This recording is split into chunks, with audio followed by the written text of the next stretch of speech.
Jadi di sini sebenarnya secara tegas disebutkan bahwa DMS ini tidak bersifat sebagai regulator gitu, tapi lebih ke menghimbau dan memberikan panduan-panduan yang lebih jelas aja terkait dengan mana sih konten-konten yang berbahaya yang tidak boleh di-share gitu, dan konsekuensinya seperti apa, lebih memberikan panduan bagi user dan juga bagi platform gitu. Hai sahabat TCID, kalian sedang mendengarkan podcast Suara Akademia. Ngobrol seru isu terkini bareng akademisi. Kemenkominfo Indonesia nih lagi jadi banyak apa ya? Bukan banyak sorotan sih. Jadi bahan omongan banyak orang gitu. Sorotannya banyak banget sobat TCID.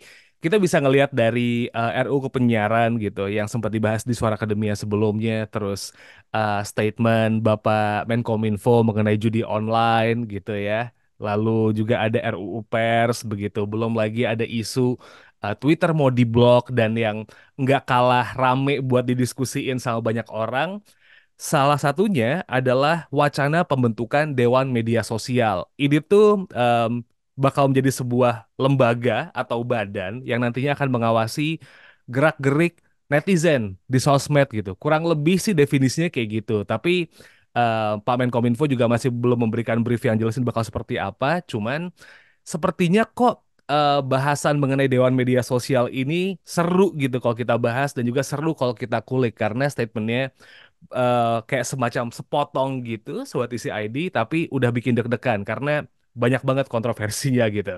We're gonna talk about it di Suara Akademia. Kali ini kita bakal ngobrol bareng sama Mas Nidal gitu ya. Beliau adalah peneliti dari Center for Indonesian Policy Studies. Mas Nidal, what's up? Halo, halo, Mas Muammar. I'm good. Terima kasih sudah diundang dalam podcast pada hari ini.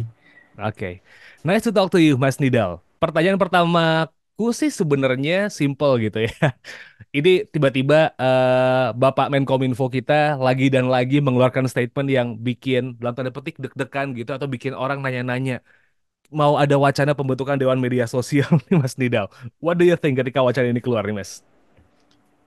Iya, benar. Memang Kemenkominfo, pemerintah memang lagi banyak spotlight akhir-akhir ini gitu, terutama ketika kita bicara di ruang digital. Tapi kalau kita bicara fokusnya ke wacana pembentukan Dewan Media Sosial, dari saya personally nggak heran, no wonder, karena sejujurnya cepat atau lambat memang akan ada dorongan bagi regulator. Nah, dalam hal ini Kementerian Komunikasi dan Informatika atau Kemenkominfo untuk tentunya menjaga kondusivitas ruang digital, khususnya aktivitas di media sosial yang sebenarnya akhir-akhir ini semakin marak konten yang kurang edukatif dan mungkin condong berbahaya gitu.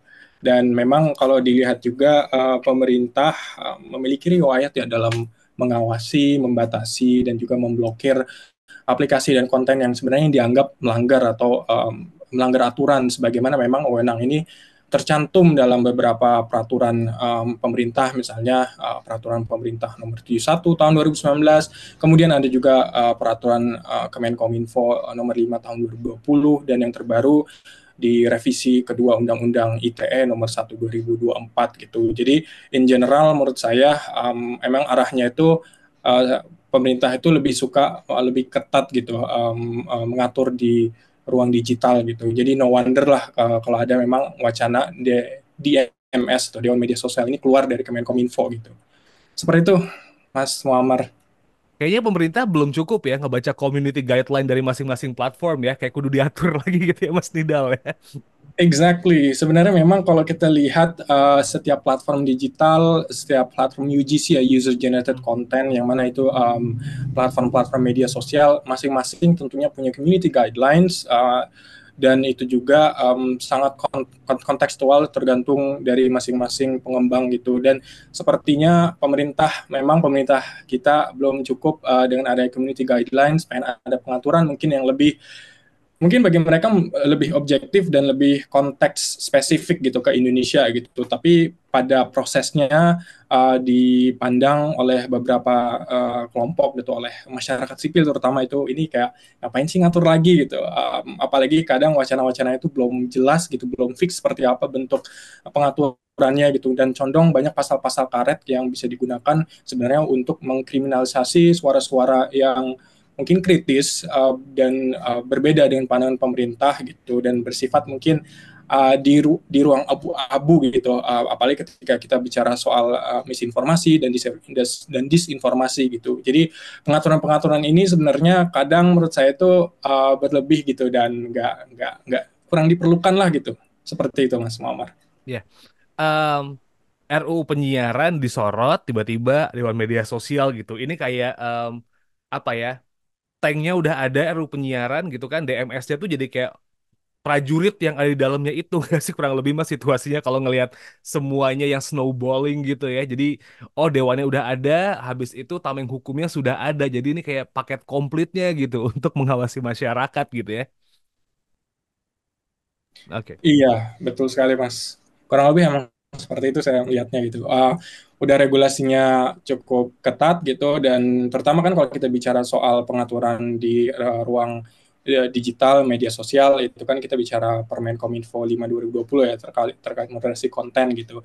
Di situ aja masih ada beberapa pasal yang karet gitu dan cukup problematik ya, terkait definisi sebenarnya konten yang meresahkan dan mengganggu ketertiban umum seperti apa sih gitu. Apalagi sekarang ada wacana pembentukan Dewan Media Sosial, dan arahnya itu sepertinya akan ada di bawah Kemenkominfo gitu, dan ini yang menjadi kekhawatiran tersendiri gitu bagi masyarakat sipil dan juga bagi penyedia platform digital seperti itu Mas. Ya, DMS ini muncul setelah RUU penyiaran gitu, dan RUU penyiaran sudah jelas-jelas membuat orang ketar-ketir untuk bisa berekspresi secara bebas karena ya, yang beredar di kalangan content creator adalah setiap konten yang mau mereka unggah atau yang mau mereka tampilkan di media sosial itu harus dapat approval dulu, boleh tayang atau enggak. Tiba-tiba muncul lagi nih setelah peraturannya keluar, nih loh badan yang bakal ngurusin RUU penyiaran ini. Pertanyaan para teman-temanku yang content creator atau mungkin juga orang-orang yang bergerak di media sosial adalah seberapa besar gitu ketika akhirnya combo ini nih nongol gitu, Mas Nidal. Ya kan, Dewan Pengawasnya sudah ada wacana, RUU penyiarannya lagi digodok gitu. Seberapa gede sih potensi ini bakal mengancam kebebasan berekspresi kita pengguna internet nih, Mas Nidal? Ya memang sebenarnya kalau kita lihat polanya, um, kesannya memang pemerintah itu masih banyak pengen terlibat ya untuk ngatur di ruang digital gitu. Tadi seperti di-mention sama Mas Muammar gitu, timingnya itu apa namanya, bisa kita lihat lah ya, arahnya ke sana gitu.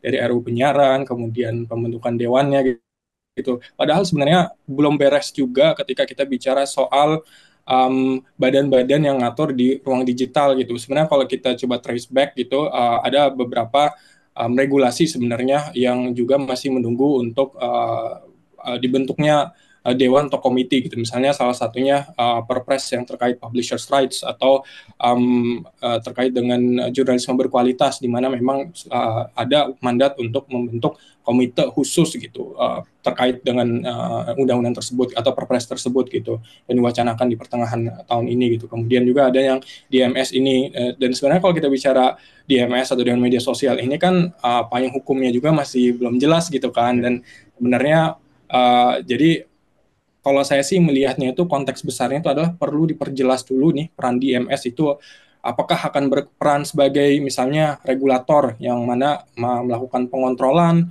pemblokiran konten, pembatasan konten gitu, dan bahkan memberikan sanksi gitu, pidana dan sebagainya, atau hanya menyosialisasikan aturan saja gitu dan melakukan himbauan melalui berbagai guideline gitu yang ada gitu. Jadi hal-hal seperti itu perlu diperjelas. Nah, selain itu sebenarnya apakah DMS ini akan berada, ini pertanyaan besarnya gitu, Hmm.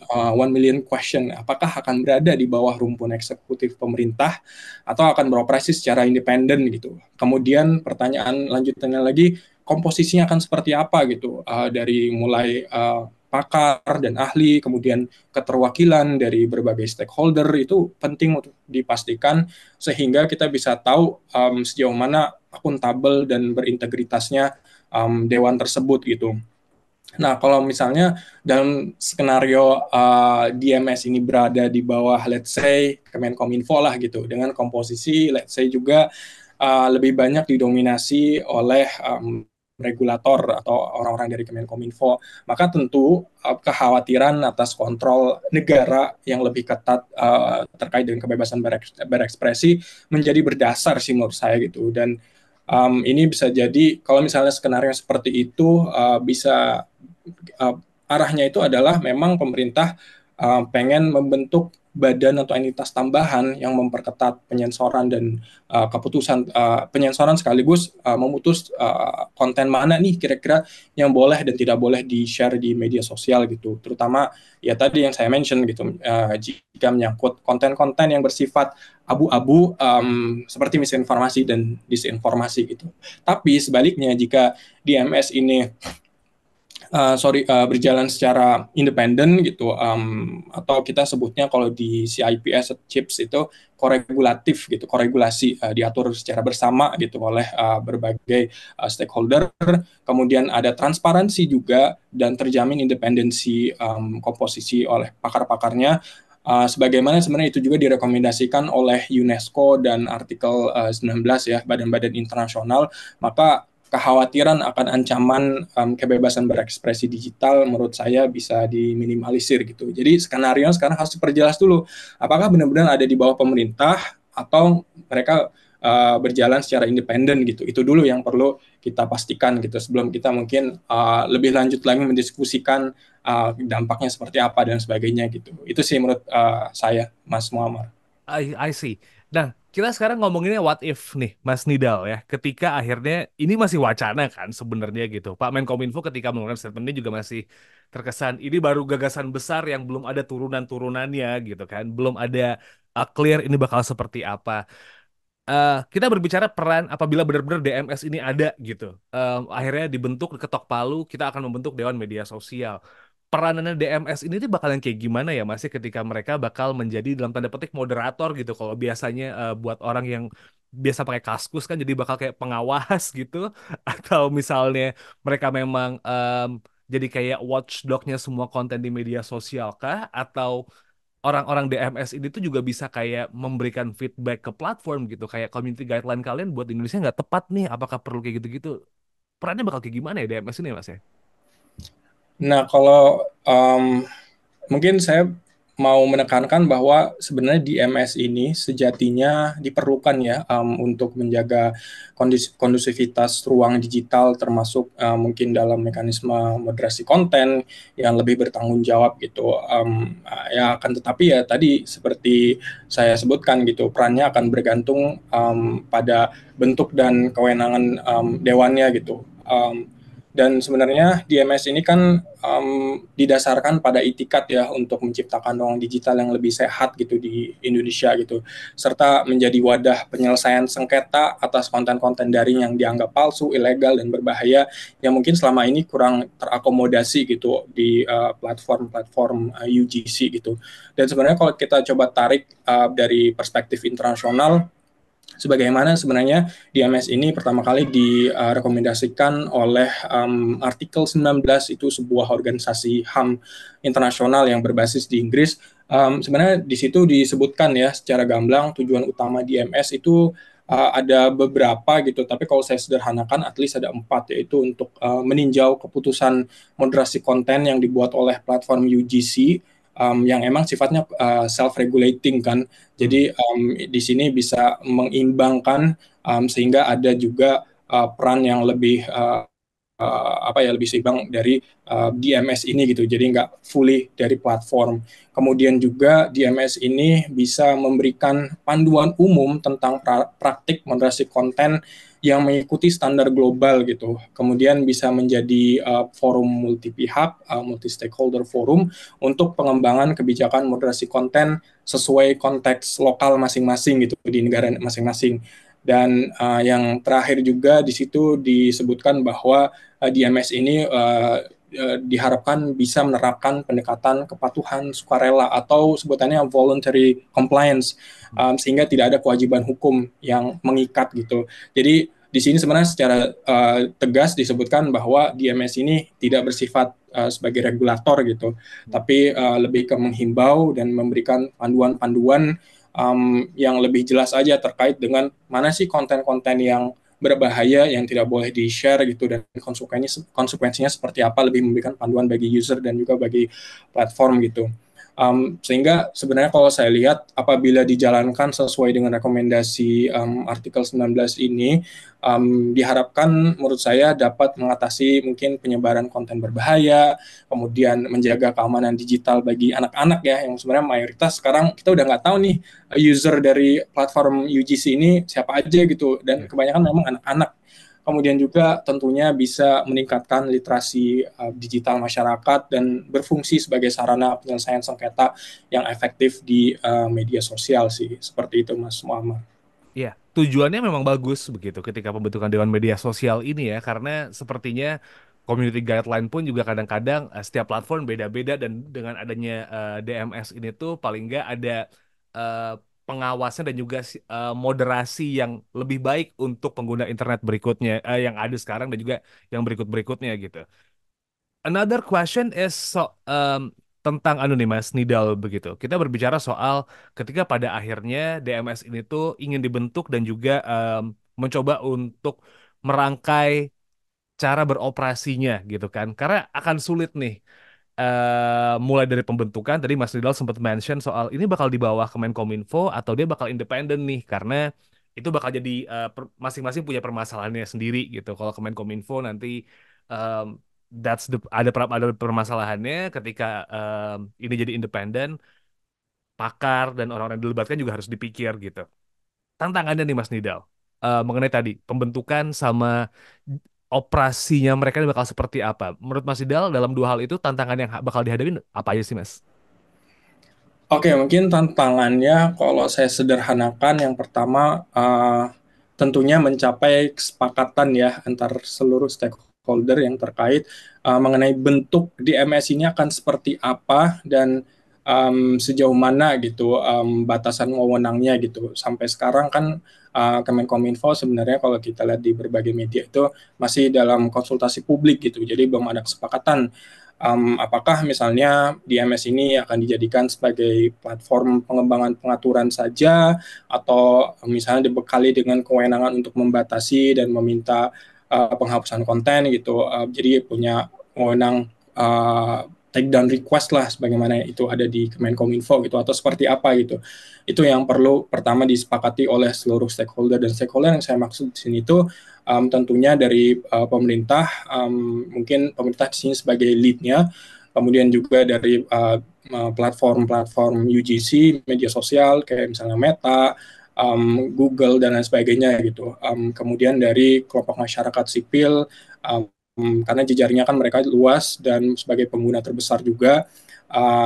Kemudian juga mungkin dari para ahli, akademisi, dan juga dari media gitu. Mungkin orang-orang masyarakat, orang-orang dewan pers gitu, itu penting untuk dilibatkan gitu.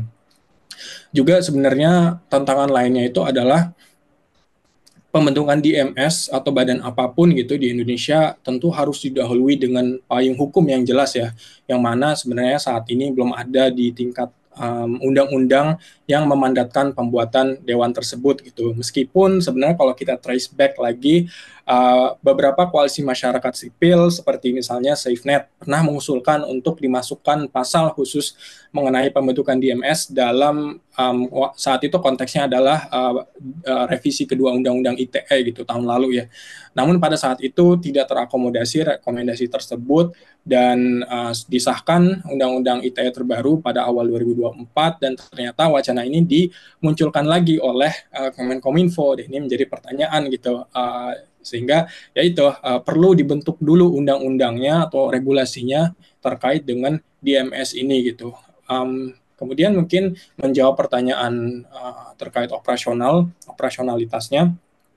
DMS sebenarnya harus dijalankan secara partisipatif dan transparan ya, serta mungkin yang tadi saya mention perlu menetapkan pedoman dan mekanisme pengawasan yang jelas dan sebisa mungkin sesuai dengan standar global gitu untuk praktek moderasi konten dan juga menjunjung tinggi kebebasan berekspresi di ruang digital.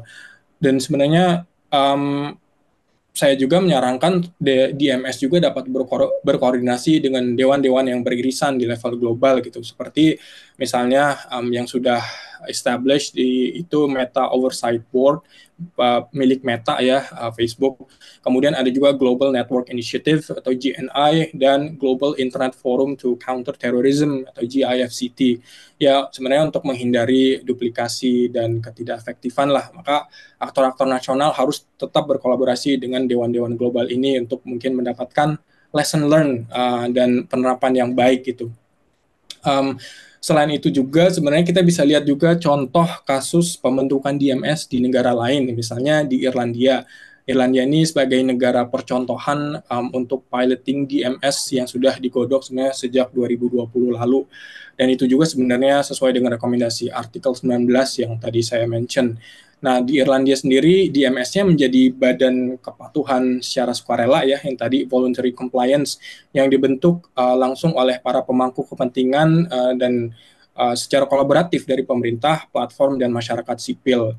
Kemudian mereka juga menjalankan mekanisme peninjauan keputusan moderasi konten secara individu dan juga menyediakan pedoman dan rekomendasi moderasi konten sesuai dengan konteks lokal, dan tentunya badan ini bekerja berdasarkan hukum HAM internasional dan berfokus hanya pada kasus moderasi konten di Irlandia gitu. Jadi yang saya lihat contoh negara yang sudah overall berhasil dalam pembentukan DMS adalah Irlandia, dan sepertinya Kemenkominfo juga lagi melihat pembelajaran dan model yang tepat gitu untuk bisa diterapkan di Indonesia gitu. Apakah seperti Irlandia yang sifatnya bukan regulator tapi lebih seperti kayak menghimbau dan voluntary compliance, atau mau seperti apa gitu? Karena kita kan nggak bisa langsung copy cat dari negara lain terus diterapkan di Indonesia gitu. Kita punya konteks yang berbeda, kita punya tantangan yang berbeda, dan regulator juga yang berbeda gitu. Jadi perlu memang ada kajian yang lebih mendalam terkait ini, dan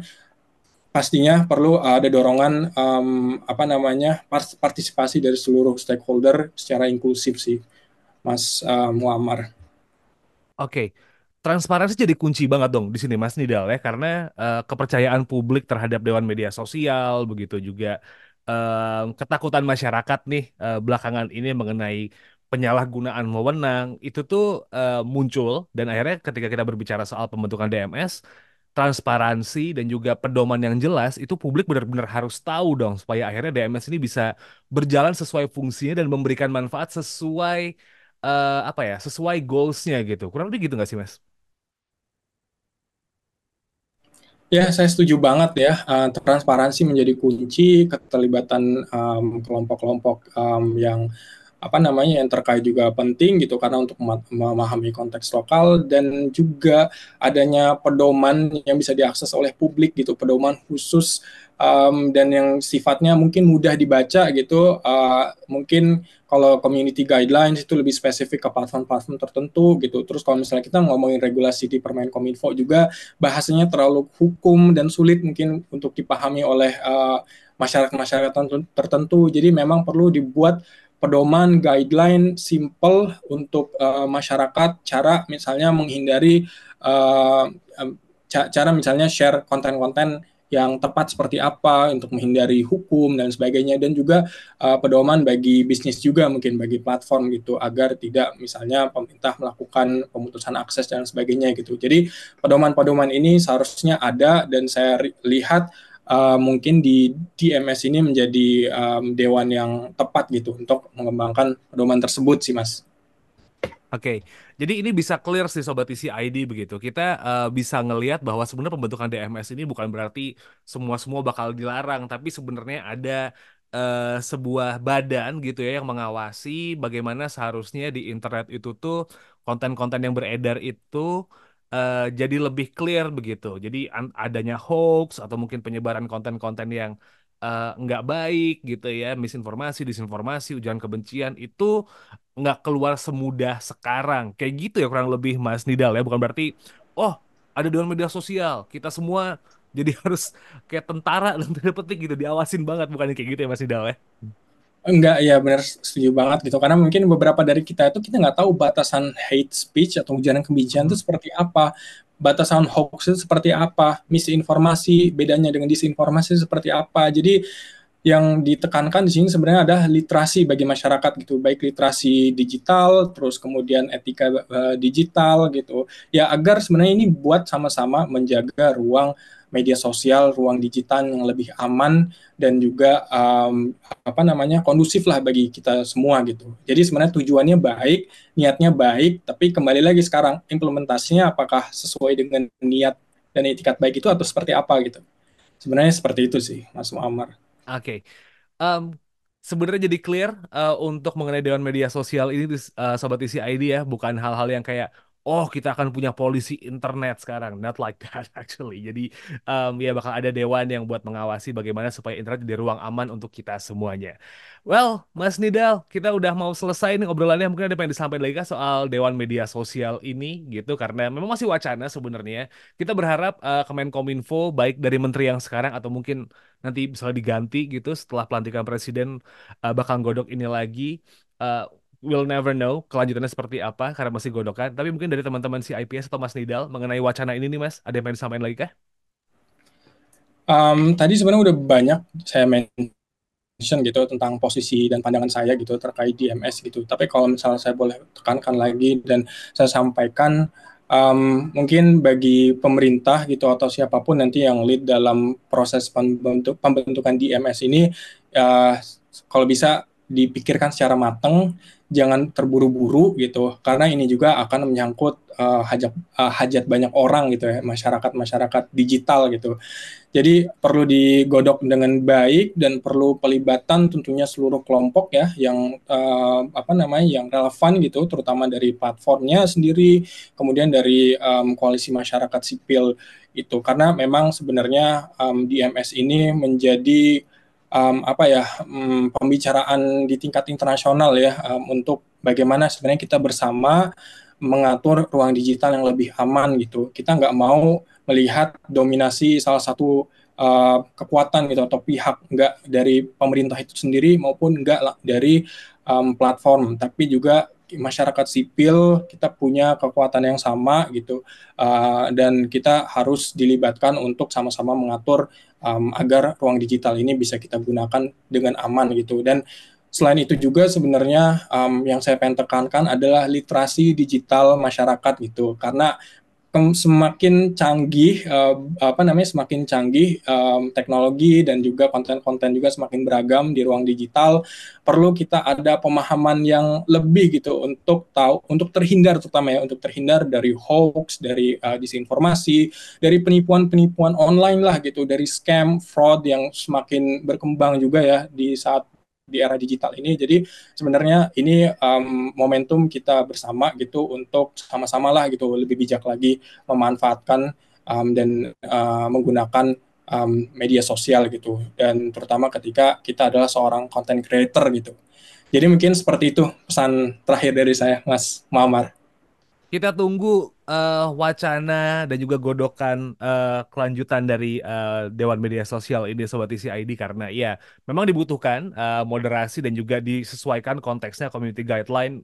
Hal-hal seperti itu memang sangat dibutuhkan supaya akhirnya internet once again jadi ruang yang aman dan juga nyaman untuk semua orang ya, nggak cuma satu dua belah pihak doang gitu. Semuanya merasa aman, semuanya nyaman menggunakan media sosial. So, it's a wrap for this episode. Thank you so much Mas Nidal buat ngobrol-ngobrolnya kali ini. Sehat-sehat terus Mas Nidal ya. Semoga lancar semua kegiatannya. Terima kasih kembali Mas Muammar. Doain sama juga buat Mas Muammar dan rekan-rekan, dan semoga yang terbaik buat kita semua. Amin, amin. And buat Sobat Isi ID, kalau misalnya mau pengen ngecek update dari teman-teman CIPS seperti apa, bisa cek website mereka di www.cips-indonesia.org atau follow sosial media CIPS di CIPS_ID. Dan jangan lupa juga buat ngecek sosial media di Conversation Indonesia.